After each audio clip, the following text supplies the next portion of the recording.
Hello दोस्तों, राधे राधे, जय श्री कृष्णा। दोस्तों, आज हम आप लोगों के लिए एक विवाह गीत लेकर आए हैं जो विवाह में सबसे पहले गाई जाती है। हमारे यहाँ तो यही होता है। आप लोग के यहाँ क्या होता है? आप लोग कमेंट में अपनी राय जरूर दीजिएगा।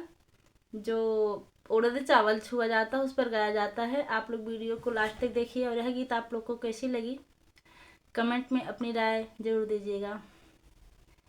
के नामो रे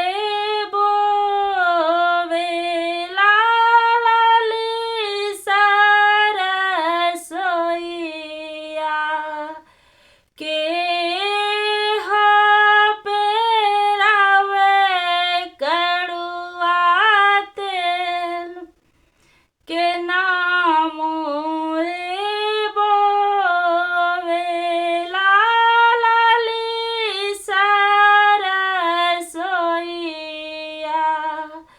के ना पेरावे कड़ुआ तेल बाबा मोरे बोवेन लाली सरसोईया